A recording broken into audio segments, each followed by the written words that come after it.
Que pasa, everybody? Welcome to a brand new episode of Spill the Tequila here on the John Rocha channel. I am John Rocha, joined as always by the king of swag himself from parts unknown right now, Winston. Hey, Marshall, how are you, Winston? What's going on?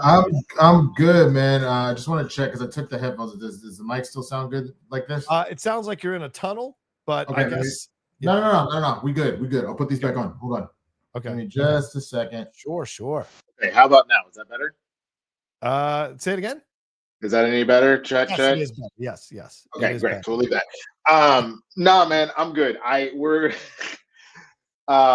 So a lot of that some of the drama for me the last couple of weeks is that we rescued a dog. Yeah. She went into heat as we got her. She had to get spayed about 2 weeks ago. There's been complications from the spay. She went in for her checkup last week, and there was more complications. So she went in for the final checkup today, and so she's back in surgery today. So because of that, the vet is, for those that know LA, is on the west side, and we live in the valley. So there was no world, because I have to pick her up essentially when the show ends. There's no world where I would have made it to the vet by 6. Yeah. So my sister, who happens to live on this side of town, I just came to work at her place, including doing the show. So nice. This is what a successful ass screenwriter, how she be living. You know what I'm saying? Like fucking decorated, glorious ass office. Like she just out here balling. So I love it. Well, we appreciate you making the changes that you need to make to be on the show today, brother, because I'm excited to talk to you about all kinds of stuff that we're getting into here. We're going to get little Black Panther 3 updates, talk some DC news. Maybe if there's time, we'll get the speculation of who Sadie Sink might be playing now that she's appearing in Avengers Doomsday. A lot of people going crazy about that. We're definitely going to talk the Epstein Files. The madness is going on. This thing is like a fast-moving train now over the last 48 hours. And we'll talk NFL Week 11 action as well. And if you want us to read your questions, thoughts, and comments, got to send them in through the super chats. Got to send them in through the Streamlabs. It's pinned in the chat now. It's in the description of the video, and it's up there on the screen as well. So we've got limited time because I got to get to a wicked screening tonight, Winston. So let's get into the show. I'm jealous. Are you not going? Have you not gotten into? I didn't get it. I didn't get an invite, and I refused to pay the extra money. Like there were like the fan screenings that if I wanted to pay like $25, is that what you're doing? Yeah. No. It's a screening tonight. Last night I could have gone. There were seats for the 9:30 and 10:15, but you're right. I couldn't use my Regal plan. I had to pay like $30. I was like, no. I already did that for Superman, and I was like, if the returns, like if my channel was popping like that and the returns would have like produced at least a net negative, I would have been like, all right, sure, or at least close. But otherwise, knowing I pay for AMC A-list, I'm not dropping an extra $30 to go see a movie I can see in like 2 days. And even like just because it's not going to do those kind of gangbuster numbers on my channel. Like it's not the juice ain't worth the squeeze. But I've heard good things. I mean, we'll see what happens. I'm curious your thoughts. Instead, I saw Sisu Road to Revenge last night. Was it good? Is it worth it? I didn't see the first one, so I was like, what the fuck am I watching, Rocha? It was insane. It was insane. It was if John Wick became Michael Myers, bro. Like just like holy shit, Rocha. It was insane. He's the European John Wick, so ain't no restrictions. Ain't those American restrictions on that version of John Wick. Yeah. Bro, I won't ruin any of the movie, but there's a point at which this man uses a ballistic missile. I won't say how, but he uses it in the most unconventional manner. And I'm like, there's no way this is going to work. And then shit happens. And I'm like, what? Like he's doing shit in that game, Rocha, that people haven't tried to do unless they were like playing Halo or Team Fortress Classic trying to do rocket jumps. Like the shit don't make sense. All right. Yeah, I mean, I was flipping through Tubi last night, and the first movie is on Tubi. So if you guys have that app, you can watch it for free on Tubi. It'll have commercials, but you can still watch it for free. And those are uncut. So if you haven't seen the first Sisu, the sequel's coming out this weekend. Highly recommend y'all watch it. It is fucking insane. So if you go back and watch it, you'll love it. It is genuinely insane. Madness. But let's move on to this, which we want to kick the show off with. Black Panther 3. Winston, there's been a lot of movement on this particular film. When asked by Deadline about the possibility of a third Black Panther movie this week, Ryan Coogler was coy initially, said, I can neither confirm nor deny them. By the end of the interview, he said, we're deep into it. It's up next. Yes, it's the next film. The rumor for this release date for the film is February 18th, 2028. The film would start production in 2027. And a recent Variety report even said that the ideas are percolating, quote unquote, for the Coogler directed threequel and is generating excitement internally. And in fact, production list that said that the title for the third Black Panther film had been published. It's called Shadows of Wakanda, which is a pretty big revelation if that's true. And we know also that Denzel Washington, who you just saw on the screen, is supposed to be a part of it. Apparently, he spilled that before he was supposed to spill that. Believe that if you feel like it or not, I don't know. But he said he's really excited to be a part of this thing. And the rumored logline is that Letitia Wright Shuri will cement her legacy not just as a warrior, but one of Wakanda's greatest leaders. And the series is set to explore the political vulnerability and social unease that Wakanda has been stricken with following the death of T'Challa. So a lot of news this week on this thing. Where are you at mentally? Where are you at on all of this? What do you believe? What do you not believe? What do you think is happening here? I mean, first of all, I'm just gonna say it. Hashtag recast T'Challa. Like I think the most important thing above all else. I said this from jump. I said I don't think that there's a problem with deciding to wait a movie to do that. I think that there could have been a slightly better way to handle it that still gives you Wakanda forever, but addresses the elephant in the room. Okay. Instead of just the idea of him dying off screen. Right. I think what you should have done as the opening, like the cold open for the movie, T'Challa's on some sort of mission, but you're mainly seeing it through the POV of Shuri giving support. Yeah. And the idea is that he's fighting, he's doing whatever, and then you just get this idea of like, no, brother, don't go in there. It's blah, blah, blah, brother. And it just cuts off where like you can see Black Panther because again, you can either have an actor, a stunt actor, or do the CGI with however you're doing it. Right. You can see him fighting, but then like you don't need to necessarily see him directly die, but Shuri's monitoring and he goes out there. So if you do something like that, if it cuts feed or whatever it is, oh my God, he's dead. You're holding the whole thing. He was killed on a mission, blah, blah, blah, blah, blah. And then your post credit, instead of going with, to Saint, you end up in a scenario where Shuri is finally accepted that she's the new queen, that she's the Black Panther. Right. And then all of a sudden something happens where you just see like a shoulder of T'Challa walk in and she just goes, brother, and then cut to black. And then when you're ready to cast T'Challa for the next film, you put whoever it is. That to me was my idea of kind of marrying the idea of giving the respect in the air. Yeah. Or Chadwick passing and be like, we're not ready to address this. And you still have the same movie that Ryan put out. Yeah. But then you also then don't have this idea where a lot of people feel cheapened one way or the other because of how integral T'Challa is to the character, to the nation of Wakanda, etc. You don't have to jump into variants. You don't have to age up a child. You just wrote a story that allowed you to still deal with your grief. And then gives you a clean opportunity to get back to where you want to go. Because what I feel was a honorable maybe at first, but then ultimately very misguided. This idea of like, we'll never recast T'Challa. That's done. We're whatever. And as a lot of people have said, you didn't stop making Superman movies because Christopher Reeve died. You didn't stop. You know what I'm saying? Like you didn't stop making Batman movies because Adam West is gone. Like the character lives on beyond the initial actor that did it.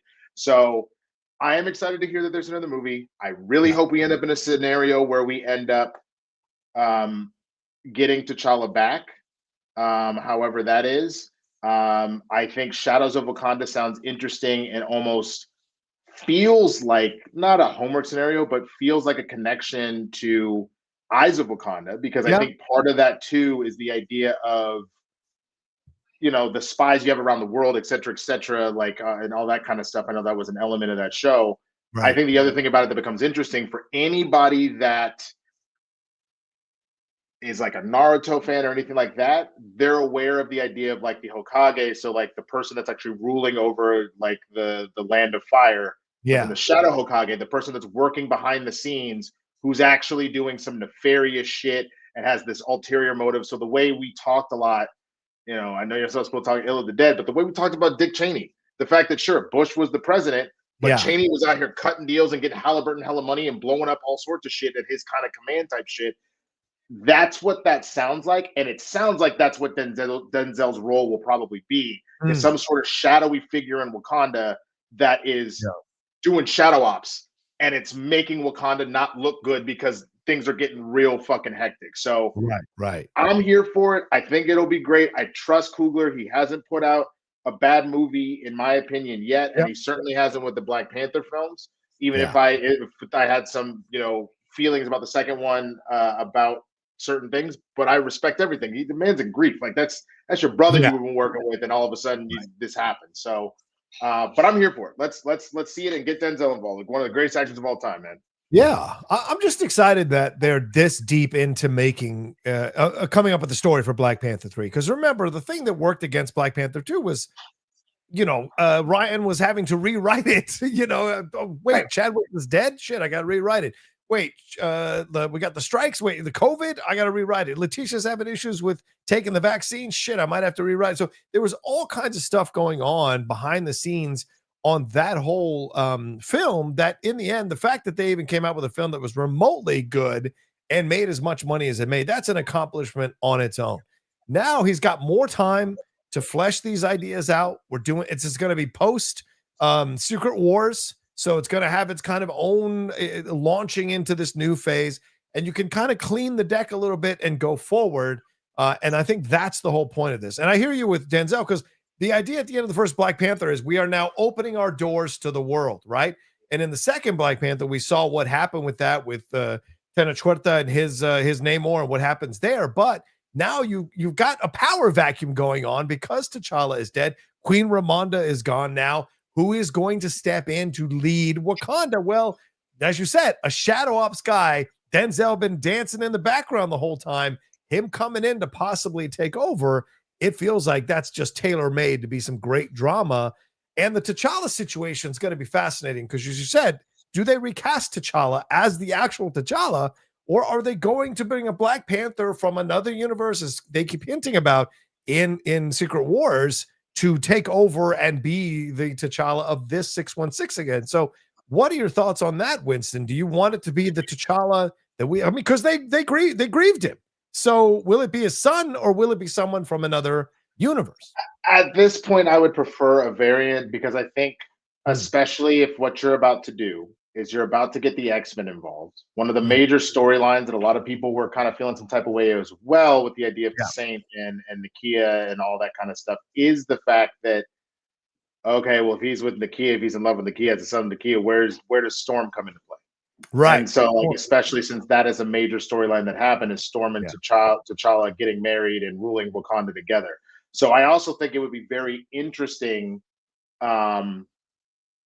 if you end up in a scenario, because did they say when this is supposed to take place? I would have to assume it's post Secret Wars. They haven't. Yeah, it's gonna be put out post Secret Wars, and I imagine it's going to occur post Secret Wars as well, so that you're not messing with the timeline in people's minds. Yeah. So then I think the way that you kind of play that out then, and that's an easy way that can make stuff kind of interesting.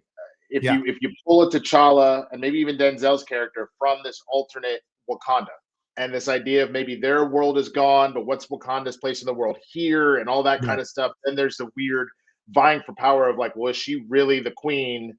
You know, and like all that kind of stuff, and kind of pushing that. I think it becomes interesting, especially if you're also trying to involve the Saint. Then it's like, well, you're my dad, but you're not my dad. Like, I think there's a lot of stuff that can kind of come into play that you could really make a lot of discussions about legacy, family, the politics of it all, et cetera, et cetera. I think there's a lot of stuff that you can ultimately play with it. But I think the idea of aging up to Saint is just a mistake. I agree. Personally, I don't think that's the way to go. I think you go multiversal, and that also then allows that T'Challa to fall in love with Storm. So I think you open up two particular doors that make sense.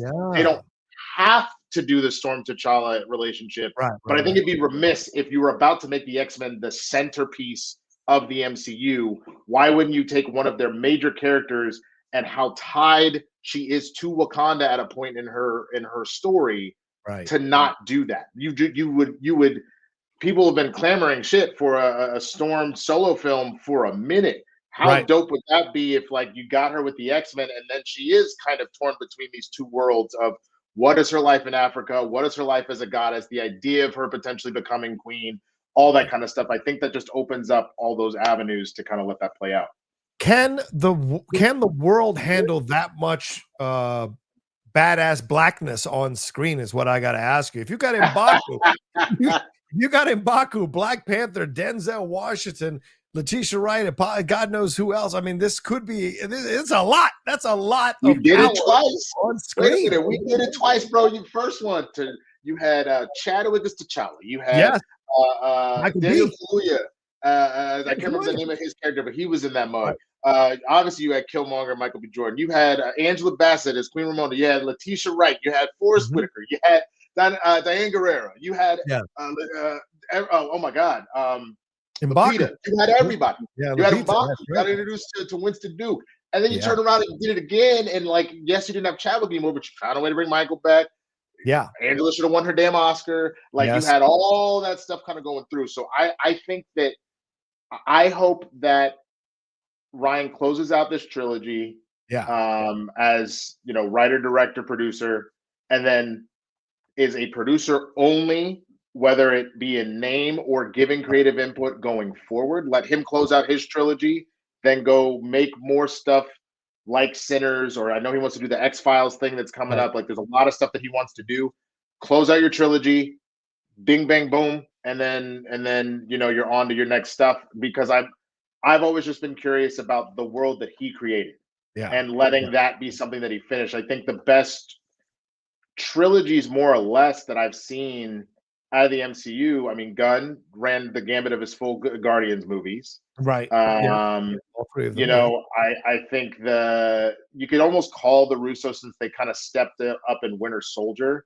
And obviously it was all the Avengers kind of doing stuff, but it feels like their trilogy was Winter Soldier, Civil War, and then Secret Endgame, Infinity War, Infinity War, Endgame. Like that was their kind of trilogy in that regard. Like I think just let them close this thing out, and then we can move on with Wakanda however you want to move on going forward. Yeah. That seems to be the way that this is going to go. And I'm so curious to see where it's all going to land. But the fact that this is in motion now, we're probably going to hear about a Black Panther being cast soon. I mean, we've got Doomsday about to drop a trailer in about a little over a month, and then you've got Doomsday coming up next week. You got next year. You got Secret Wars coming soon. They're going to start shooting that next year. So you've got to absolutely at some point announce this Black Panther T'Challa, you know, at some point in the next few months. I think we're really close to it being announced. Do you think, as all these hints seem to be dropping, do you think it's going to be Damson? Do you think there's other people in the mix right now, or do you think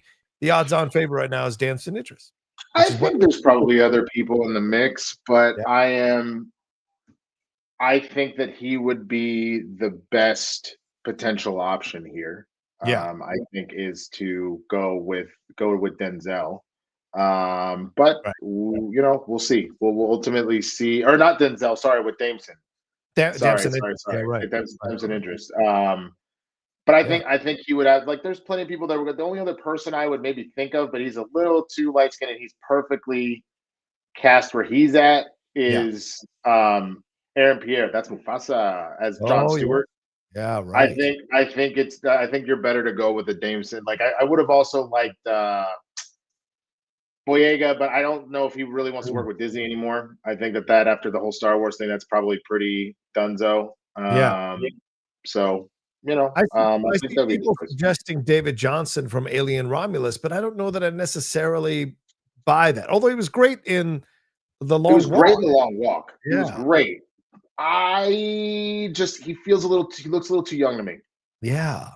If I'm just being honest, he just looks a little too young. If they're going to age up, like I know he's 32, but Right. if like they're gonna age up to Saint, I guess then I would feel better with him. But if they were gonna go with an alt, like a variant, then I would definitely prefer Dameson. Yeah. And I know Dameson also looks young, and he's only 2 years old. He's only 34, but I can't explain it. But some people just look a little older Yeah.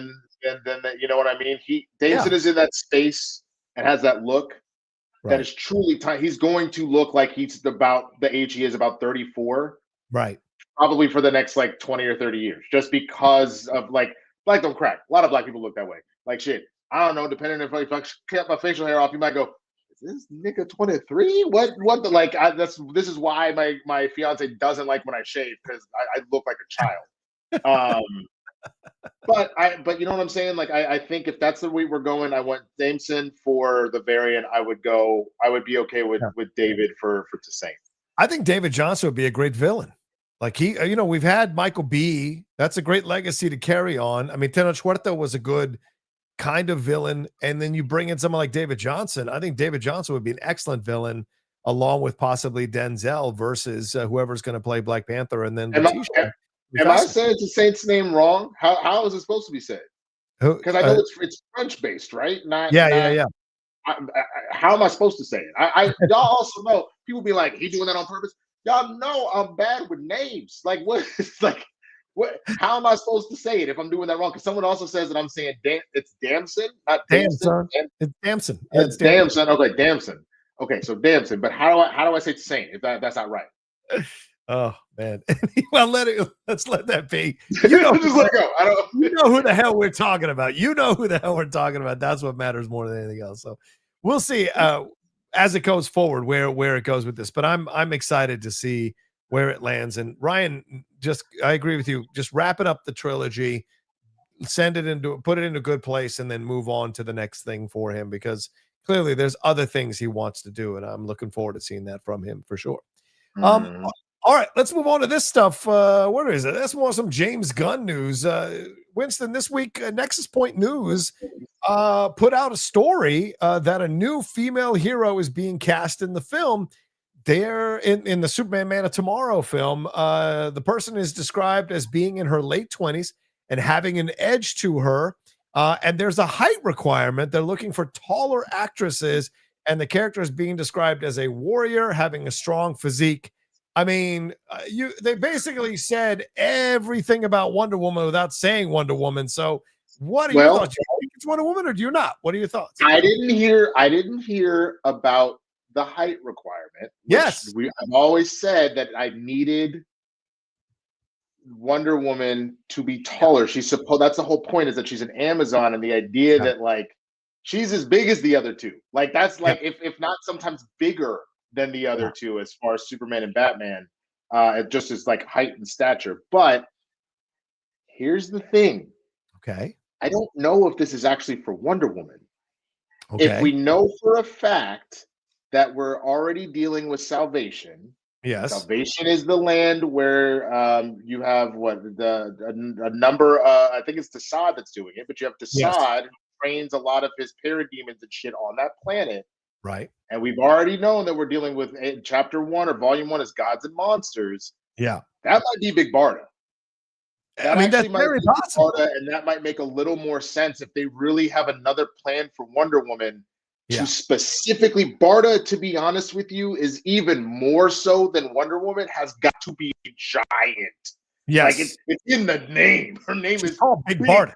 Yeah. You know what I'm saying? So like, that's the thing, that typically they're depicted as about the same stature one way or the other. Barda maybe a little bit on her height wise, but again, as badass of a warrior as Barda is, Diana typically has the edge on her, just being who Diana is. Right. But that's where my mind went the minute you said the height thing. I didn't know that was part of the thing. I was like, oh, Salvation though. So maybe that's more what it is. It's their way, and it's also their way of dancing around Darkseid without doing Darkseid, right? I mean, he came out the last few weeks saying he's not going to do Darkseid because Snyder did Dark Side, and that's not something he wants to walk into just yet. He wants to do other things, but doesn't mean you can't have characters who have interacted or been part of the Dark Side universe be a part of your DC currently. And certainly we've never seen Big Barda. That means Mr. Miracle is possibly not that far away. And that's exciting. And so there's all these possibilities when you open the door. And that makes sense for the Superman world. Now, of course, Wonder Woman makes all kinds of sense too, but you're trying to launch her in her separate thing. So it would surprise me that they do exactly what Snyder did by having Wonder Woman appear in BVS and then shooting off to do her own movie. That would surprise me. So I don't know that you necessarily want to launch Wonder Woman out of Man of Tomorrow.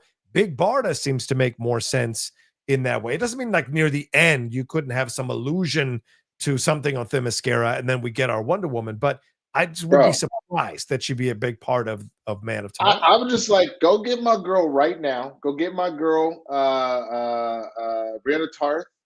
You know what I'm saying? Go get Miss Gwendolyn Christie right now, and have her ask to be Big Barda, bro. She would kill this shit. It's essentially playing a DC version of Brianna Tarth, but like she's perfect for it because, like, again, she's 6'3". She is. She has already played that warrior a number of times. Again, Brianna Tarth. Then Captain Phasma in the sequel Star Wars. So she's got that badass level to her. It's just up to her if she wants to essentially play that same role in a different version again, and then be in it for a minute. Now, mind you, she is 47. So it's also like, okay, we probably want you for about a decade. Are you down to do this until you're almost 60? Right.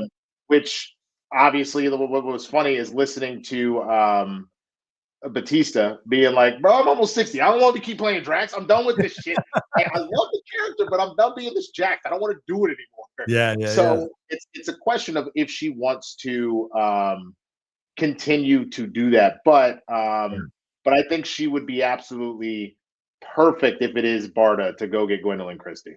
I want to bring up images. This is what we're talking about. This is, for those of you who may not know who Big Barda is, and some of you may not know in DC, she is this massive, tall woman. She has this relationship with Mr. Miracle. And so they have been a connective to look at the size of her in this artwork. That's basically what you see. And look at that. Almost right on cue. There is Gwendolyn Christie as a possible suggestion. I mean, when she's towering over Nicole Kidman, who is well known to be a tall person, a tall actress herself, but a lot of people suggesting people like of course, Gina Carano, of course, Catherine Whittick from the Vikings series. We've got Katie Sackhoff here, possibly. So there's quite a few people they're recommending for Barda. So Warriors, yes, but she a big girl, bro, because she's she was born on Apocalypse. Yeah, you know what I mean. And so like she's technically a new god.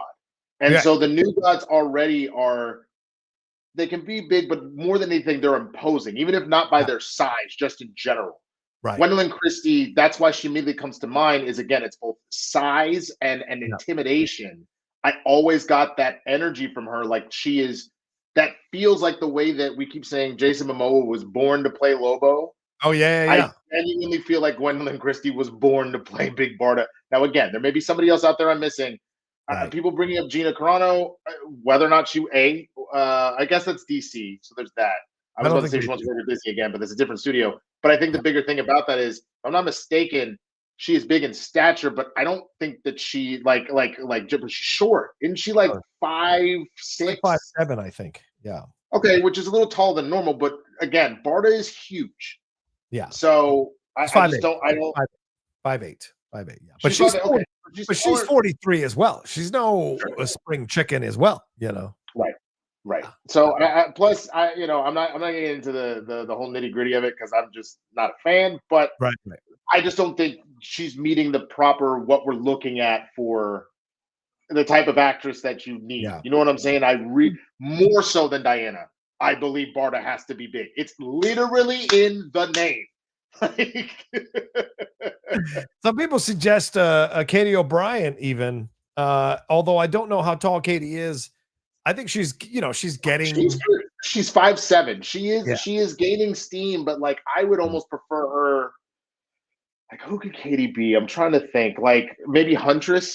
If you're gonna like, I think she kind of gives me Huntress vibes, and especially from the standpoint of like, depending on the story you're reading of Huntress, whether or not she's straight or queer. I think if she wants to lean into that again, obviously with her be her herself and her identity, I think that would be a good look. Right. She already. Again, I keep forgetting DC Marvel separate. I'm just automatically going there because I was like, wasn't she in Quantumania already? But again, we're different. Oh, world. right. Yeah, I just not big enough. That's it. I just need a gargantuan like warrior to be Big Barda if you're gonna do that. There's not a lot of tall actresses. I mean, the business does not really cater to tall actresses. But so, I mean, when you're saying Gwendolyn Christie, that just seems like the logical choice. Unless there's people, I see some people suggesting some pro wrestlers. It's like, man, you got to prove that they can act. That's my ding against Gina. If you want to bring Gina in, whatever your political issues, it's resolved. We move on. But like, she's not a good actress. And so to me, if you're going to bring someone like that in to the James Gunn universe, you want to have someone who can really act. And I don't know necessarily that she is one that would fit the bill, even if she might fit the bill physically. I don't know if she'd fit the bill talent-wise in terms of acting. So I would be surprised that they would turn to her for a number of reasons. And I know people are saying Elizabeth Debicki, and like, you got it height-wise, but I've never read off of her like, I will crush you. Like, you need like what's her name, Jemison, that was Jean Grey, Famke Janssen. Famke Janssen, yeah. Famke Janssen. Yeah. You need Xenia on a top energy. And it doesn't have to necessarily be sexual, but it is like, I will crush you with my thighs, little man. Like, it's that kind of energy. And I've never personally gotten that off of Elizabeth Debicki. I could be wrong. And she's an actress, and she's a good actress. So who knows? Maybe she can do all that. But I just, you know what I'm saying? It just didn't. That's not necessarily where my mind goes. Yeah, I agree. I bet there's a bunch of CrossFit athletes out there they could take a look at. Maybe one of them or two of them can act. Maybe. So pro wrestlers show up all the time, Winston, and they can act. Some of them can act in these vignettes. Some of them can act in these scenes they do on these shows. Some of them can't. So it's just a matter of finding where are these athletes who can actually do it. And we know now more than ever, there's a lot of blurring of the lines in between of entertainment. So now would be the time that if you could act and be a fantastic athlete, there are opportunities for you more than ever to cross over and be in film. So we'll see what goes on with that. Which, there you go. Famke Janssen is 6 foot tall. I didn't realize that. That's why Xenia on the top was like, I will crush you, little man. One last thing before we leave James Gunn situation. What are your thoughts on this? He put this up on his threads, the Wonder Twins, and with Gleek. So is this just and the Alex Ross version of it, is this just for fun to tease us, or do you think he is opening the door to the Wonder Twins to enter the world of the Superman saga? What are your thoughts on this? That might be, maybe that's what the casting is. The only thing is the Wonder Twins aren't excessively tall. That's the only thing. I mean, because he didn't actually put anything out about. He didn't say he was casting for the Wonder Twins. He just posted the picture, and a lot of people are like, "Well, what does this mean?" So I'm sure they're coming. I mean, like it's something will end up happening one way or the other. We've seen his love for that kind of deeper lore in the first place. You know what I mean? And the Wonder Twins have not really been utilized like that, right? Barring like a little bit in the Justice League Unlimited show. Yes. But instead of the Wonder Twins, it was like Wind Dragon, or not Wind Dragon. It was you did have twins that had the Wonder Twins powers. They were part of the Ultimate, but they weren't called the Wonder Twins. They same power, same. But it wasn't quite that. And I think that was the last major reference outside of like them in the books that we've seen. So it'd be interesting. Okay. I mean, how many twins are there that act? I mean, Rami Malek has a twin, but it's a male twin. Are there any twins? Are they? But I don't know if there's any twins that are fraternal twins that would act and be able to do this that are young. So they probably get people that look like each other. So there we go. We'll see. Right. Yeah, we'll see. All right. So we'll see. I mean, what's that? So I didn't say. Oh, okay. I thought someone said something. Sorry about that. Well, what are your thoughts on this, guys? I mean, we talked about Black Panther 3. We talked about DC, what we have with James Gunn. Send in your questions, thoughts, and comments. 235 of you joining us right now live. We appreciate you madly. Send in your love. Send in your questions, thoughts, and comments. We'll answer them at the end of the show. We want to hear from you here. Now that we've wrapped up a little bit our comic book section of the show, let's get into a little bit of the meatiness here. Winston A. Marshall, it's time for the Epstein Files. Let's get it. That's right. The Epstein Files section of the show is here. That is Trump. That is House Speaker of the House there, Mike Johnson. The Epstein Files have passed the House. It was, I think, 479-1. Only one person voted against it. And it has gone to the Senate, and it is now unanimously passed in the Senate already. And it is going to be sent to Trump to sign possibly tonight. That's what they're reporting on CNN. Possibly tonight, the Epstein file of the petition will be signed to release all the files. Now, will they release all the files is the next question for sure, especially with investigations going on here. Pam Bondi going after Democrats because Trump told her to. But no Republicans and not Trump, just only Democrats. Trump's still calling it a hoax and all of this. So your thoughts on all the madness going on here, including MTG and Trump going at it online and there today at the House of Representatives when she was standing there defending the survivors of Epstein. Your thoughts on where we're at with these files, man? So forgive me because I stopped listening for half a second. I was pulling something up. Did you mention that the Senate now in the last hour or two has also unanimously agreed? Yeah, I just said that it's passed the Senate agree, and so it's going. That's what I said. It's going to Trump's desk to sign possibly tonight, which is just a problem. Which he should, but I know part of what I'm seeing with CNN that they're like, will he even do it? 14 minutes ago, him and the First Lady welcomed the Saudi Crown Prince for a black tie dinner. So I wouldn't. Of course, his answer I'm not worried about that right now. Did you see the bullshit where one of the reporters just asked about it? He said "quiet piggy" to her. Yes, that was last night. Yes, I know his fat ass ain't talking, bro. I know this little piggy that just posted about Grimace and how Grimace is MAGA and I know I eat McDonald's every motherfucking day. Ass ain't calling nobody no piggy. Like, get out of here with that shit. But I mean, I truly believe. Yeah. And this is kind of messed up. I think more than anything, this is they bought as much time. I think they always knew that unfortunately this was going to happen one way or the other based off how things were going. I think he bought himself as much time as he could so they can try and do whatever they can to scrub as much as they can. And I think even throwing the 20,000 emails because that wasn't because the Democrats only released 8 the first day.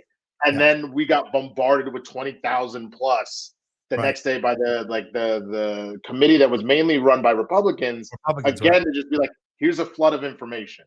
So I just have this gut feeling, man, that at this point he's quote unquote backed into a corner.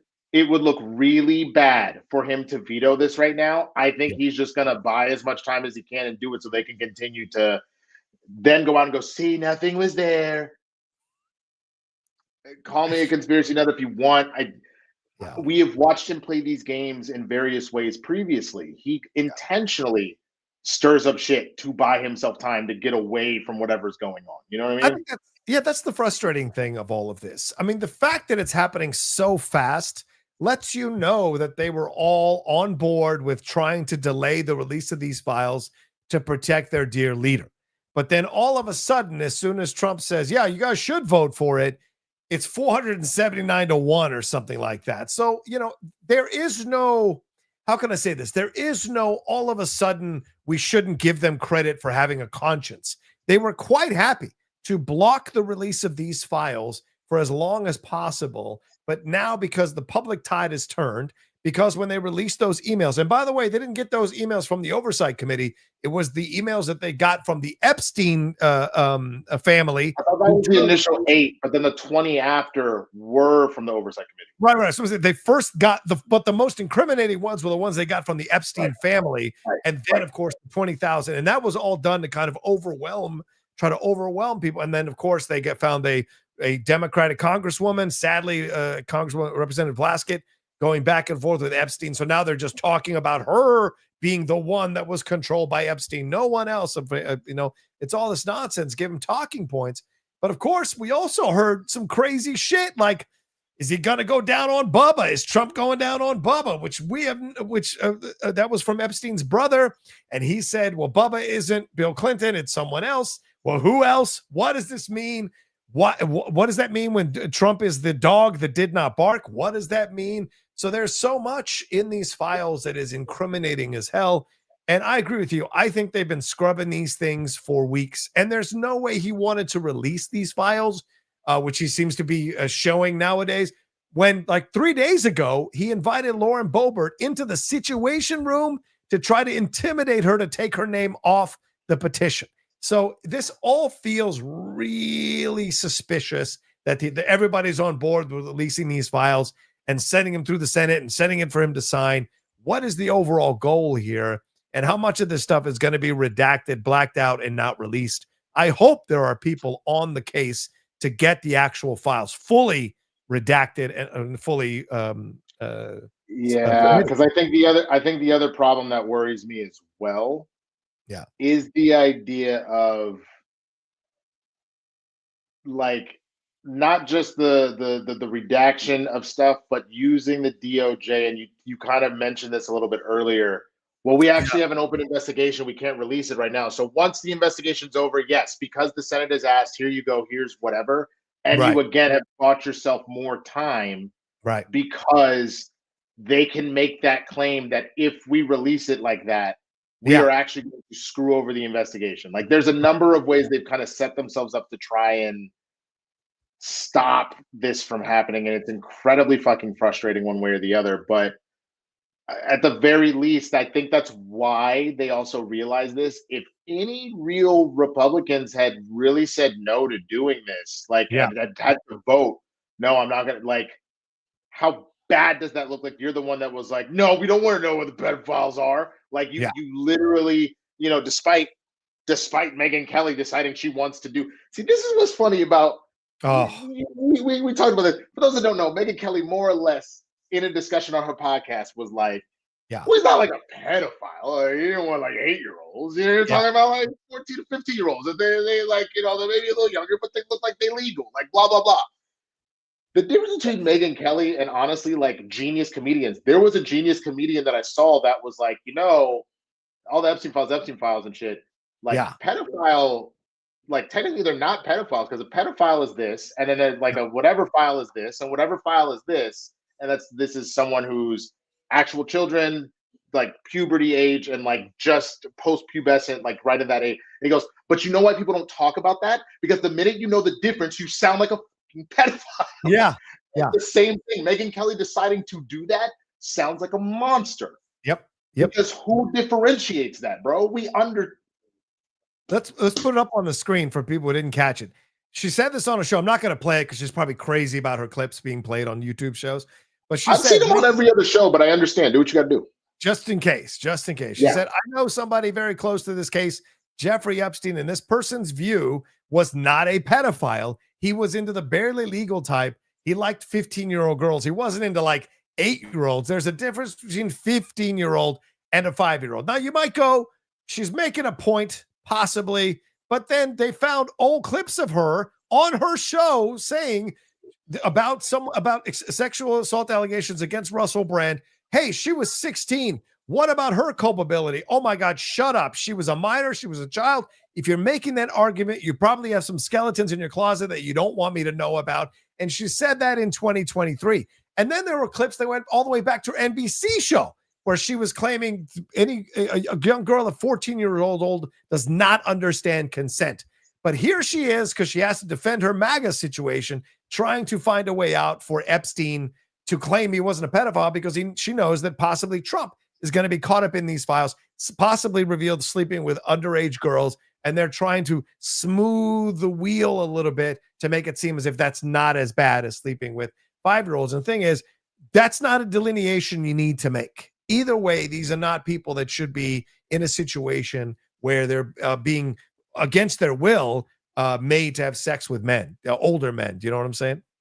Yeah, I totally get it. And I mean, like, there's a reason why I think why Trump never truly raked Gates across the coals is because they're two peas in the same pod, bro. He's the same thing. He's out here with these, what I think there was like 15, 16, 17, however it was, and taking them across state and shit like that. It's the same shit where they're just trying to. Yeah. So I mean, that's the thing. I am glad that we finally gotten to this place, but I've been around the block too many times to feel like we're gonna truly get to the truth here. I'm more skeptical of that than I am, thinking positively of it. So yeah, I agree with you. Because it happened too fast, because all of a sudden everybody's on board. It feels really suspicious, and you have to question. Weird. You have to question the decision making. You have to question the 180s that all of these Republicans have made. When even a week ago in their mini committees, they were turning down the possibility of voting on the Epstein or releasing the Epstein files. I think it's Virginia Fox, whoever that old lady's name, who runs that little mini committee. They tried to get it to be released and she shut it down. All the Republicans voted against it. Now, all of a sudden, everybody's signing on to it. Now, the thing that would send chills up my spine is that if we found out that all of these Republican representatives were essentially told, we've gotten rid of Trump's name from this stuff, you can now vote for it to be released and be safe. If they did that, knowing that Trump's name has been redacted, which is messing with the files, that to me is horrific. And every single one of them, if it gets exposed, should be kicked the fuck out of Congress. Because that is jail. That's a conspiracy theory. That is a conspiracy to cover up evidence, bro. Yeah. At this particular juncture, like I was talking to somebody that this is essentially Watergate on steroids. Yeah. Like, this kind of massive cover up of this shit is it's Watergate on fucking steroids at this point. Yeah. You know what I mean? So this is worse than Watergate. I mean, Watergate was just a paranoid president who was going to win the election anyway, thinking he needed a leg up because he didn't believe that people loved him as much as they did, or were going to vote for him in the numbers they did. That's just trying to get information on your opponent. Again, it's not right. It's certainly a bad thing, and they were right to kick him out of the presidency. But this thing is so much more worse. And you see I saw some Boris Sanchez on CNN saying, well, some of this stuff happened before he was president. Who gives a fuck? I don't give a fuck when it happened. You don't want a pedophile as your president, no matter when it happened. So to me, these are these little excuses that they're trying to give in this situation that I think is unsettling as hell. And we need to find out all the people that were involved. And if any of these files go missing, I hope people like Anonymous are breaking. I don't want to encourage them to break because that's a felony, but I hope people like Anonymous are getting a copy of these files that are not redacted, that are fully open, so that they can be released and people can talk about them. And I hope they've gotten a lot of files from the Epstein estate so they can put these files out there and these emails out there fully so people can see what the big picture really is, Bro, I mean, look, let's just keep it a buck. Remember, we live in a country. How many countries around the world have we destabilized for our own good? And we get very true. We get like movies or documentaries about it decades later once it really can't blow back anymore. Like, I mean, the biggest joke is that like the whole war on drug shit and the idea that we've essentially that's what American Made was essentially about. The idea is that we're going to smuggle guns and drugs back and forth and make our own worst enemies so we have the excuse to go do whatever the fuck we want to do.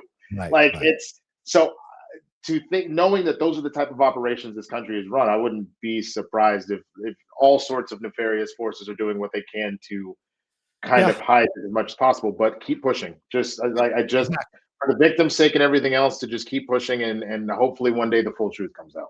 And we know that I think I can speak for Winston. No matter who's involved, we don't care political party. We don't care what their delineation is. Anyone needs to go if they're involved. If Clinton is on that bitch, send his ass to jail too. I don't give a. And that to me is like also the difference where I watch a lot of MAGA folk be like, well, what if Bill's on there? You're just going to send Bill to jail? Yes. 100%. All of them. I don't care. I love Barack Obama. If that motherfucker's on there, so send his ass. Yes. It would crush me. I would be crushed, but I'm not in a cult. If somebody did something that heinous, go to jail. Go directly to jail. Do not collect the $200. Do not pass go. You know what I'm saying? Like, Yeah. So we'll see what happens with that. Just wanted to touch base on that, Winston, as well. And are you skeptical about this? Do you believe that MTG, do you believe that she is actually having this battle with the president? Or do you think this is a little scorpion and the frog stuff? Because she came out today because Trump called her a traitor.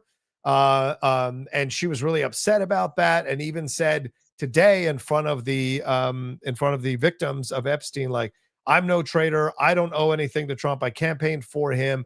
The real traitor is the one who gives priority to foreign countries over America first. So do you think this is a play by Marjorie Taylor Greene, who a lot of people are saying that the reason she's doing this is because Trump wouldn't endorse her to run for the Senate? Do you think this is her move to kind of separate herself at a time when Trump looks weak and move into pole position for the MAGA party and possibly lead to a presidential run in 2028? What are your thoughts on this? It feels like strategically placed because here's my thing. Yeah.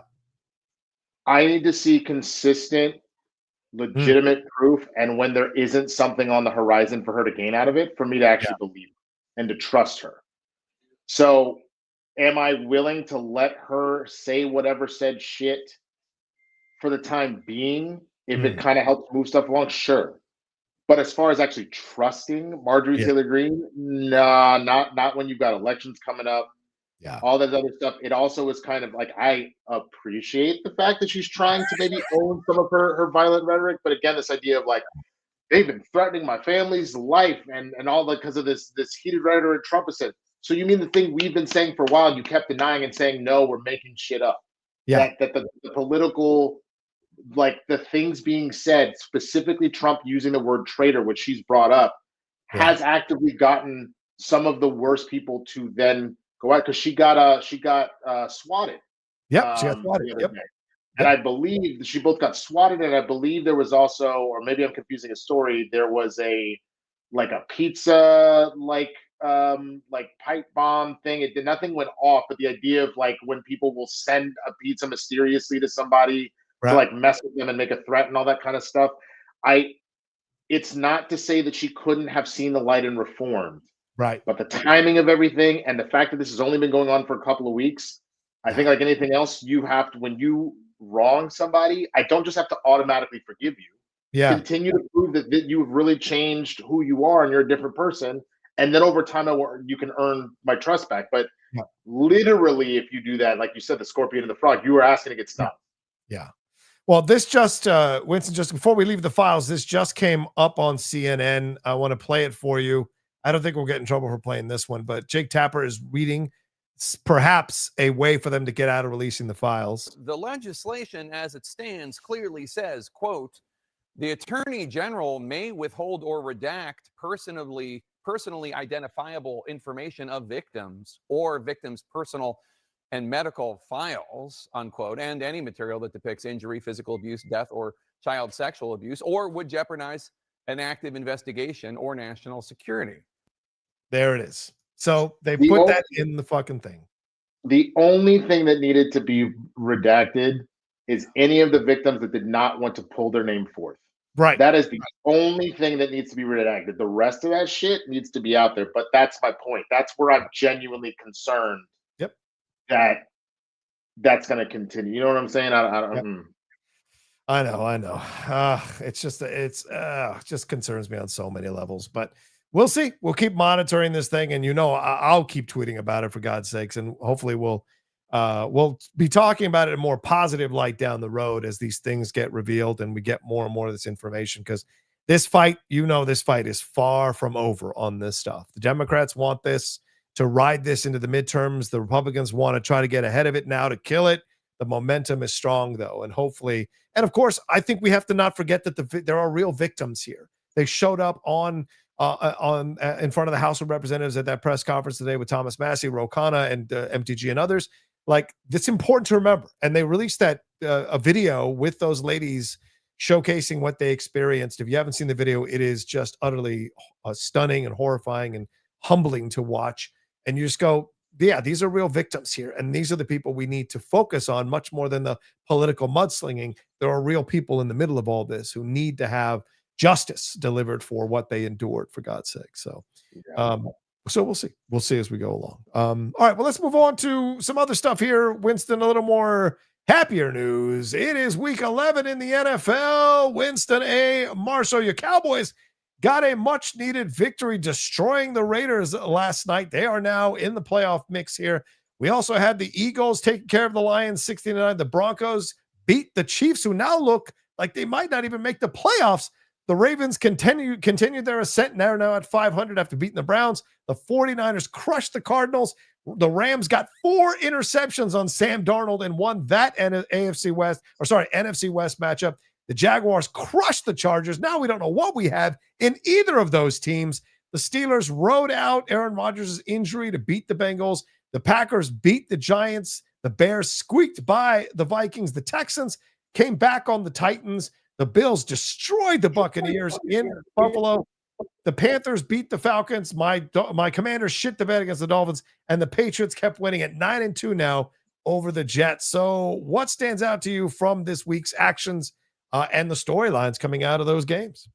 I mean, one, I didn't think the Dolphins would put together 4 wins. That's crazy. If I'm just keeping it a buck. I think looking at the Panthers and Falcons, I mean, you lost Penix. And you got to wonder, it's wild because it's only his second year in the league, but you got to wonder if that's a career, because this is like the 4th injury to collectively both knees. I believe he's had both knees go out, and this is number 4. And this so is you got to wonder. Like fully starting. This is first year fully starting, and he's already had these injuries. Yeah. Right, but I think it was one in high school, 2 in college. So that's that you already had 3. Like that might be it already, which would be really sad. You really didn't get to see him get going. I mean, good for the Bills. You know, I guess you kind of were able to right the ship. And again, I stand by the fact that it was a rivalry game, even if it was the shitty Dolphins that you lost to. But I don't know if they have enough firepower to go the distance, because you essentially then need Josh Allen to play like that for the rest of the year, because the Patriots are legit. I know they've played a lot of cupcake teams one way or the other, but they look legit as fuck. And they already took it to the Bills. So they didn't just play cupcakes. They won when it mattered as well against a stronger opponent within your division, of all people, against the reigning MVP. So it'll be interesting to see how far the Bills go. And you're right. I think the real thing that's the biggest question mark, I mean, shouts out to my Cowboys winning last night, and that defense looks completely different. So they could make a playoff run now, but I don't expect them to go far. I think the real question is, are the Chiefs legitimately going to not make the playoffs? They looked so bad. Now, mind you, the one thing we have all universally agreed about the Broncos, that defense is the best in the league. They're insane. Their defense is so good. And even though Sean Payton is like an offensive savant, the one thing that he does more than anything is put together a team with a strong ass defense. Surtain is probably going to win Defensive Player of the Year. They are able to hold teams down that have offensive firepower. So the question mark for the Broncos is going to be, can Bo Nix not screw it up? So can he essentially do what Peyton Manning did to win his last Super Bowl with the Broncos, was let this world-beating defense do it for you, and you just need to hold on for dear life. Hold on to the Bronco as long as you can. But I think the question is, are the Chiefs actually going to make the playoffs, man? And I worry. I'm not saying the Eagles won't make the playoffs. They definitely will. But they also lost Lane Johnson. I also wonder if they are going to – they will make the playoffs, but are they going to all of a sudden – barely squeak out the division or end up in a wild card scenario, because they've said that when Lane is not on the field, Jalen Hurts is 4-9. Not having Lane Johnson actually is a big problem for the Eagles offensive line. So I'm worried about that. I mean, I shouldn't worry about the Eagles. I don't give a shit, but you know what I mean? If their trajectory was one thing, does their trajectory change now? If you were an Eagles fan, there's things to worry about here. Yeah, I don't disagree with you 100%.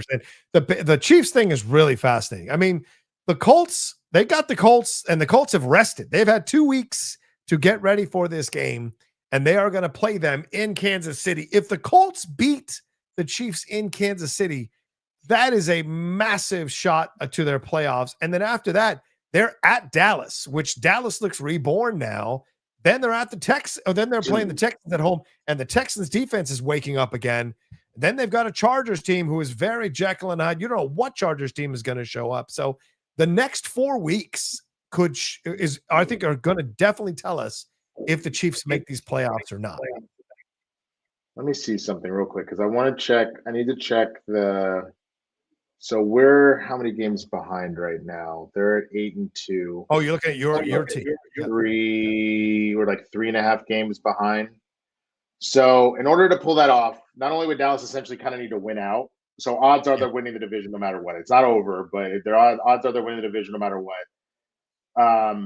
But if the Eagles say we're playing them this week, and if this defense is that good and you're losing Lane Johnson, you now have Quentin Williams and Kenny Clark and all that. If they're able to like kind of get to Hurts or really keep Saquon shut down and everything else like that, you could lose that one. The Bears have been kind of on a roll. If the Bears are actually serious, and you could potentially lose that one too. Right. And I think the only other 2 games you have the potential to lose are the Chargers, but it depends because they're so hot and cold, so probably not. And then the Bills. But everybody else, you're going to beat the Raiders. You'll beat the Commanders twice. Sorry, Rocha. No, we suck. Please beat us twice. So that's the only way that the Cowboys are really going to catch them. So odds are they win the division. But it's possible that they don't lock up the 1 seed like that was their aim. You know what I'm saying? And so then you're kind of playing in some sort of scramble one way or the other. Like it would be really interesting. And you're right. As far as are you talking about the Eagles? The Eagles. Cowboys, we got a rough road ahead because we have to play Eagles, Chiefs, Lions. I think you can easily sweep the last 4 games of the Vikings, Chargers, Commanders, and Giants. Yes. But this next 3 weeks will really test who we are and if we can do anything. But then, yeah, you're right. The last little bit to talk about again is circling back to the Chiefs. They got to play us in 2 weeks. They got to play the Broncos again, like you mentioned. The Texans and the Colts. Like, there's a lot of heavy hitters that are trying to make a name for themselves, and they smell blood in the water. You're on a 2-game losing streak with the Bills and the Broncos, bro. People will come at your neck to say they beat the Chiefs now. I don't. The thing is, this is one of the most interesting years in the NFL ever because there is no juggernaut team. There isn't. There is no team right now that doesn't have questions. Yes, the Patriots are 9-2, but they're led by a second-year quarterback in Drake May, and Vrabel, we've known, has choked in the playoffs. So are they going to be able to keep it together when shit gets tight in the playoffs? Will the kid have the experience and the ice in his veins to be able to do what Jaden did, leading them into a championship game in their conference, or possibly Brady leading them into a Super Bowl, as Brady did, I think, in his second year as quarterback there of the Patriots? Will he be able to do that? There's a lot of questions. The Broncos, as you said, Bo Nix is the question there. The Colts, Daniel Jones is the question there. The Steelers, he's hurt now, Rodgers, and they're really hanging on. Josh, the Bills have been Jekyll and Hyde. The Chargers are Jekyll and Hyde. The Jaguars are Jekyll and Hyde. The Texans are Jekyll and Hyde, and the Chiefs look lost. The Ravens may actually be the team that is slowly going to start stomping through everybody, and wouldn't that be an incredible turnaround story? You look at the Eagles. The Eagles now look a little suspect with their injuries. The Rams, you've still got Matt Stafford, who looked very human against those Seahawks. If Darnold doesn't throw the 4 interceptions, the Seahawks win that game in LA. Then the Bears. That's a big if for sure. I know it's a big if. I know you're right. It's a big if. But and I think Sam Darnold never wants to see Mike Shula again. He is 0-4 against Mike Shula defenses. The Chicago Bears, what do we have in Caleb? They're 7-3. I don't know. The Buccaneers with Mayfield, the Seahawks with Darnold, the Packers look good, but then don't look good. The 49ers, is Brock Purdy going to right the ship? The Lions are 8th right now in the conference, 8th right now. And so at 6-4. So there's so many questions on every team that we have no idea who is going to win the Super Bowl. It is one of the craziest years I've ever seen in the NFL, man. I'm getting real tired, though, of the Bucs just getting to go for being the best of the worst, because that NFC South remains dog doo. It's garbage. And you know what I'm saying? Where there's one team that's kind of giving them a little bit of the business. It's typically been the Bucs and the Falcons the last few years. Yeah. But it's essentially just the Bucs are like, well, we're better than the other shitty teams in our division, and that's it. It's crazy that they're the 4 seed, even though they were very good to start, and they have been just the last couple of weeks, man. If I'm an NFL team, do I reach out to Tom Brady? If I'm the Vikings, do I say, Tom, come play for us? We are one quarterback away from being a contender in the playoffs. No, because I don't even think Baker's the problem. I think the real issue with the Bucs is that they got hit with an injury bug worse than anybody. You haven't had Bucky Irving. You haven't had Mike Evans. You haven't had Chris Godwin. You haven't had a number of defensive players. You haven't had a number of line players. Like, it's the fact that Baker was able to continue to will victories with nobody on the field that is supposed to be in first-team reps is, like, insane. But best ability is your availability. So yeah. Joe Kane saying, "You guys are blind. The Colts are Super Bowl favorites. Get the fuck out of here." Daniel Jones. They're not with Daniel Jones. You have who I believe is the MVP in Jonathan Taylor. Yes. But until Daniel Jones, because it's the same thing I said about Marjorie Taylor Greene, until we have been through this long enough and you've truly proven you have turned a corner. I know one is about morality and one is about play, but it's the same thing with Daniel Jones. I'm not going to trust him to lead the Colts to the promised land when every time he's done a season like this and had a good quarterback in Saquon getting in there, when it was time, he completely shit the bed. So until I see him do something different, which is why I don't blame people when they say that about Dak. Dak is, again, after last night, he's not going to end up back in the MVP conversation, but he's playing some of the best ball that he's played ever. Until Dak starts winning playoff games, ain't nobody give a shit. Until Josh Allen can beat Patrick Mahomes in the playoffs, ain't nobody give a shit. Until Lamar Jackson can win in the playoffs, ain't nobody give a shit. Like, so no, Daniel Jones ain't shit. The Colts ain't shit until he proves it. Right. And look, beating a broken Chiefs team this weekend isn't even going to be enough. A few weeks ago, I thought it would be enough to legitimize the Colts. Not now. Not the way Kansas City is playing right now. I don't think so. But they've got, with the next, 7 games. Listen, the rest of their season is going to show us where the hell they are going into the playoffs. They're at the Chiefs. Then they've got the Texans, who are fighting for their playoff lives. At the Jaguars, who are fighting for the playoffs lives. At the Seahawks.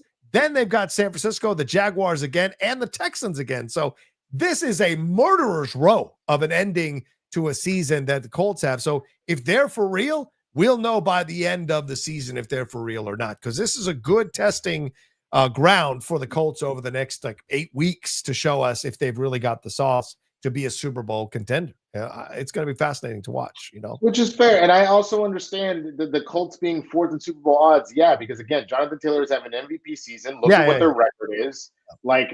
Sure. But there's a reason that they're 4th. You know what I'm saying? Like, that they're not the favorites for a reason, because I guarantee you why they're 4th with that record and the way that they have won some of these games is, what is Daniel Jones going to do? You know what I'm saying? That's literally what the question mark is. Because the one game you took Jonathan Taylor out of the mix, what happened to Daniel Jones? My dude turned back to a pumpkin for a minute. It's like the spell started to wear off. He's like, oh, shit, The next week, boom, he turned back into the carriage. And I'm like, all right, cool. But again, until he is proven in the playoffs, ain't nobody care what Dak is doing. Ain't nobody care what Daniel is doing. Ain't nobody cares, because you haven't proven it when it matters. 100% the truth. 100% the truth. All right, well, let's get into the questions, Winston, because I know we got to wrap up the show soon. Wiley Todd jumping in and saying, hey, guys, I saw Wicked last night. I really liked it, but woof, that beginning felt really bad to me.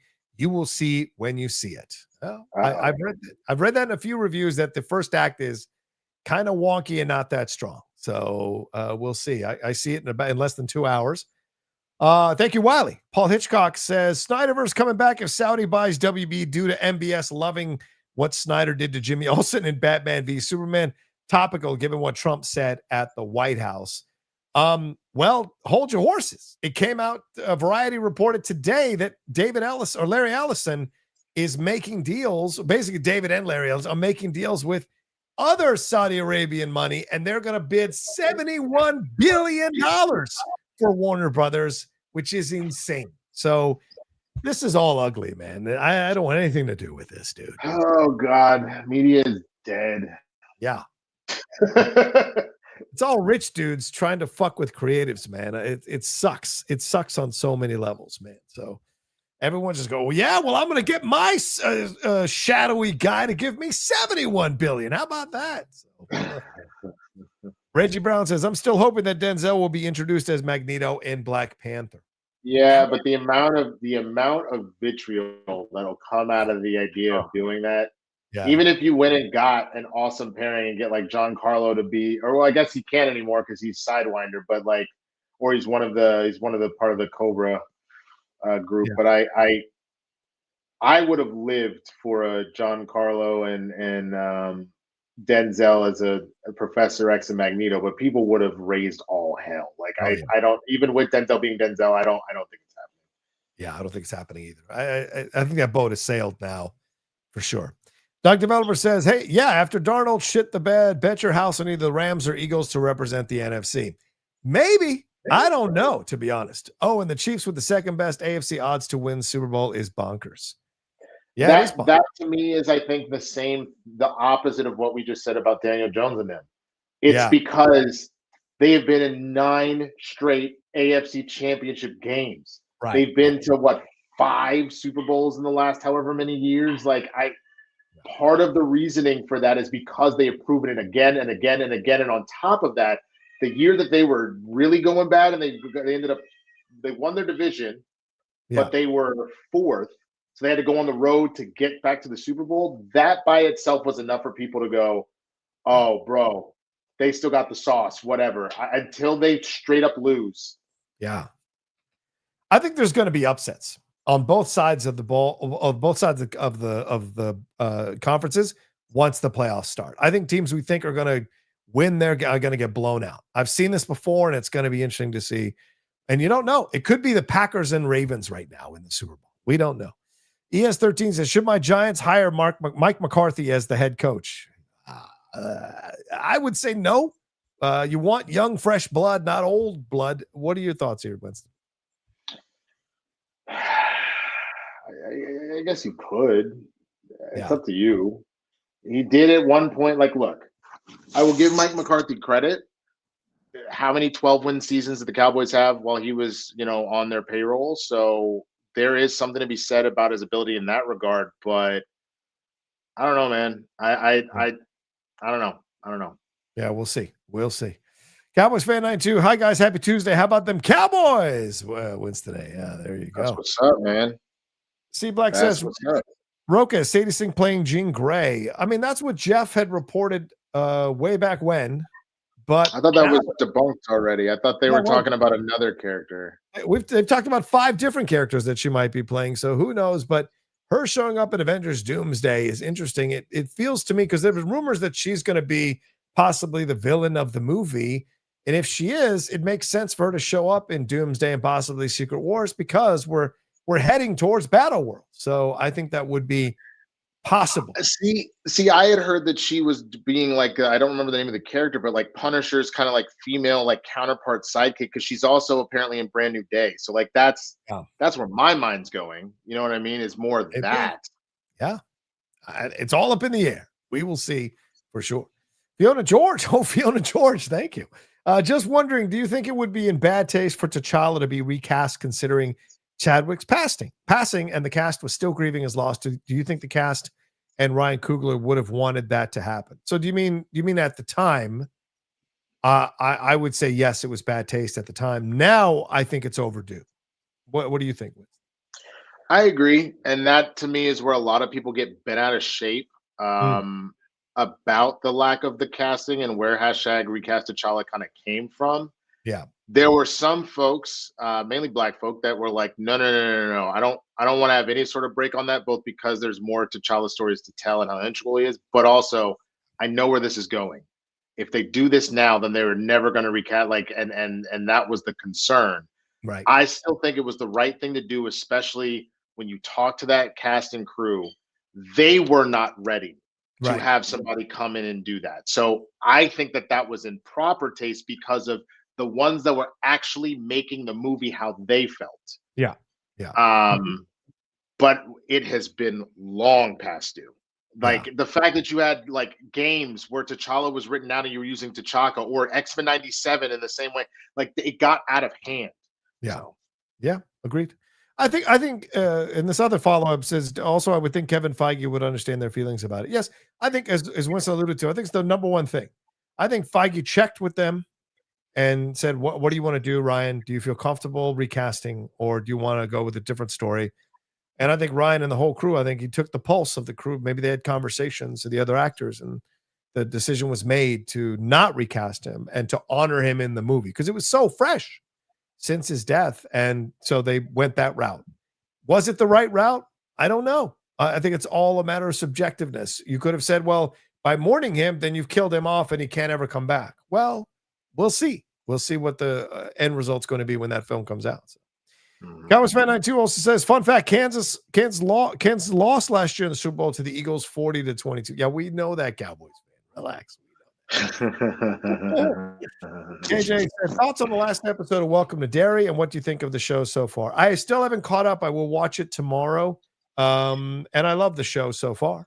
Are you watching it?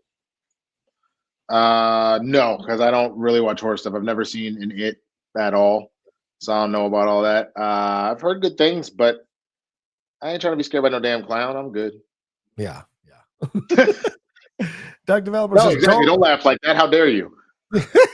do not count out the Colts. Daniel Jones won a playoff game against the 13-4 Vikings team in 2022. That winning experience counts for something. Yeah. But okay. Go ahead. Yeah. And Dak Prescott beat Tom Brady 31-14 in the playoffs as well. You know what happened immediately after? He got completely mollywopped by the 49ers.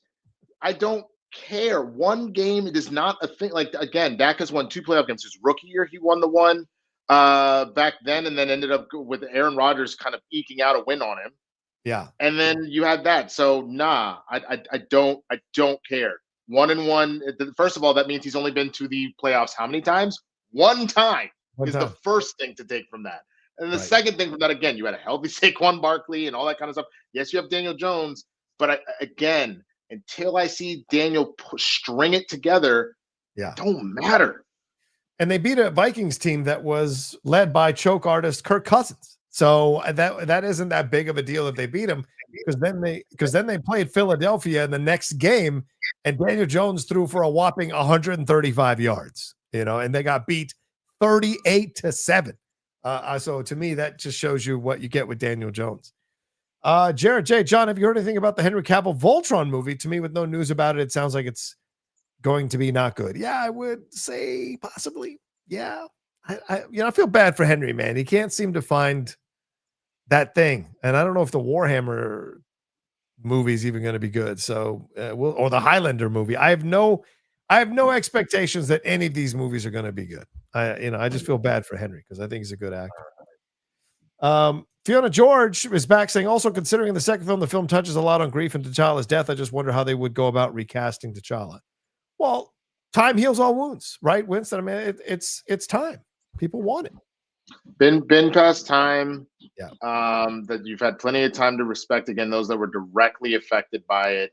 I think also the idea of like how you go about it, we kind of touched on that a little bit. The idea of either a variant or aging up to Saint, those are the two things that people are like kind of looking at.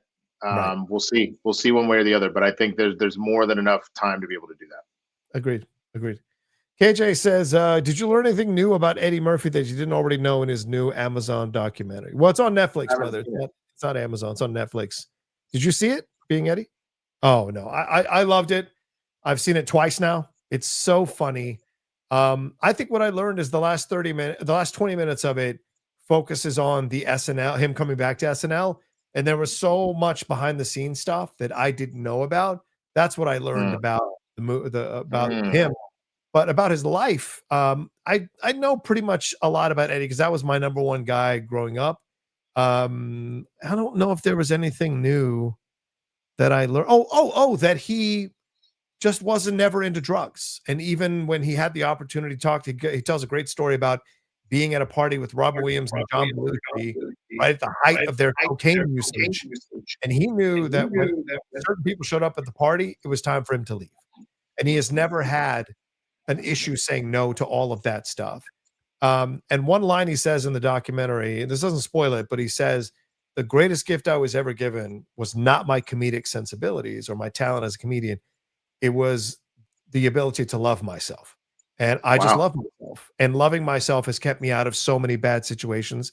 And I've seen so many of my fellow entertainers die or pass away or kill themselves because they didn't love themselves and put themselves in dangerous positions. I'm just lucky that I have that as an innate sense of who I am. That's an amazing thing, Winston. That hit me like a diamond bullet when I saw it. No, that is because I think that was the big thing that everybody was talking about that was so sad was the idea that, you know, as funny and very funny as Robin Williams was, that he was the epitome of that whole saying about like the tears of a clown and type stuff, type scenario where he was able to make so many people laugh, but he was hurting so badly on the inside that it eventually, as we saw, manifested at the end. So, rest in peace. So, agree. Yeah, rest in peace for sure. I'm Two Fly Cam says Daniel Jones 1-1, Dak 2-5 playoff record. LOL, Dak overrated.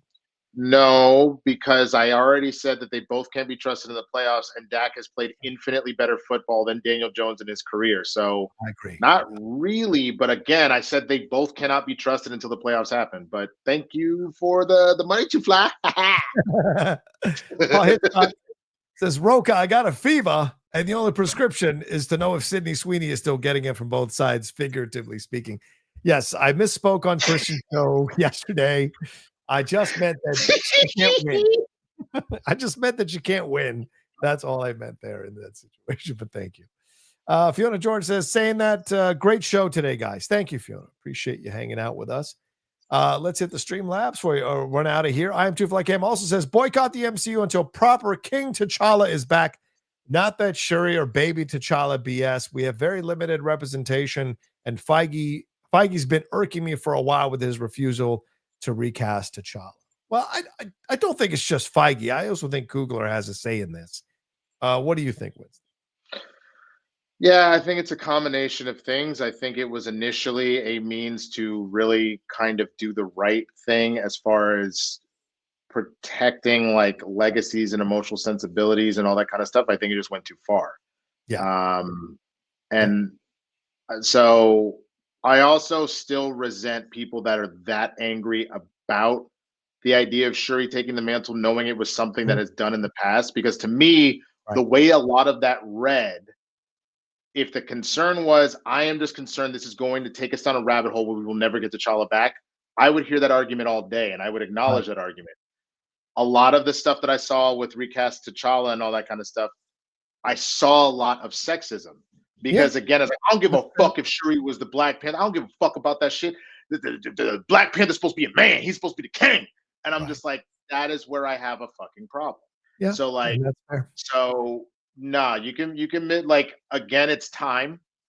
Yeah. But I'm when people were so quick to dismiss the idea of Shuri taking the mantle, I was like, check yourself, because it sounds like you're kind of going down a potential path and you don't realize it. But again, it is more than time that T'Challa came back. Yeah. Yep. I agree. Tim says, Johnny boy, checking in again. Started Drive to Survive yet on Netflix? On to my real question. No, I have not. Sorry, buddy. I will. I promise. On to my real question. What are your thoughts on Ashley Padilla so far on SNL? She's been killing it in her first season of SNL. Oh, 100%. I saw her second season. I was just going to say, I saw her potential last season. And so I'm glad that things have opened up to showcase what Ashley can do. She is absolutely walking in the same shoes as Jan Hooks, as Kristen Wiig, as Amy Poehler, these like amazing talents that can play all the different characters. I mean, Chloe Fineman was doing that last year. So Ashley doing it this year, I am very excited to see what more she's going to be able to do. And clearly the cast loves her and the writers love writing for her, and she's up for anything. And that's a good thing to see. She was great. I haven't been watching. I literally have not watched an episode. Well, I put on the Bad Bunny episode before bed the other night. I got about halfway through, so I'm very behind. Right. So she's doing well. I'm happy to hear that, because I personally was just turned off by the mass firing / exodus that happened. Yeah, like I was like, you took out a lot of like my favorites who I thought were actually consistent and left a lot of people in that I was like, okay. Yeah. So it's been hard for me to want to turn on the show. Yeah. But if you guys are saying she's that good, she was not one of the ones that I was concerned about. So I'll have to check it out. Yeah. I think she's good. I think the show this year has not been good, but she has been good. That's what I think. The show feels to me like you're watching Groundlings on a Sunday night, and not in a great way. you know. So but I think Ashley is killing it with what they're asking her to do. I'll tell you that's funny though, with Michael Longfellow being gone, I was like, I think they were just like Michael was just tired of playing double duty because him and Jane Wickline look like the same person. Like they literally look like the male and female versions of each other. So I literally thought they were like, because you would never really see them on stage together. So I was just you're like, right. I mean, if I was going to get rid of one, it would be her over Longfellow. But I mean, that being said, she's barely in this season, so I think there's a reason for that. She is a nepo baby, so you know she kept her job. Fred Tassin 314 says, "Hey Spillers, I'd be up for a variant T'Challa and to have Shuri watch him die again." Jesus. Also, Hollywood 578 really 5'7". I thought Chris Evans was at least 6 foot till I saw him next to Emmitt Smith, who's 5'9", and they were the same height. Yeah. Small dude. Yeah. Not small, but like he's not like most of your action stars. Cavill's one of the rare exceptions. Corn Sweat is one of the rare exceptions. Most of your favorite action stars are pretty small. Tom Cruise. Yeah. Brad Pitt isn't particularly tall. I think he's like 5'10", 5'11". Yeah. So like he's taller than others, but he's not tall. You know what I mean? A lot of your favorites, man, they're pretty short. Yeah. Doug Developer, hey guys, I want to believe in character redemption. I think MTG publicly apologizing on CNN for her toxic behavior takes stones, especially when MAGA sees apology as weakness. Now she has to continue to earn it, and I'm rooting for her. Yeah, I mean, you got to create space to see if this is possible. It's so funny because like both this week, Winston, and we're only the second day in the week or third day in the week, depending if you consider Sunday the first day of the week.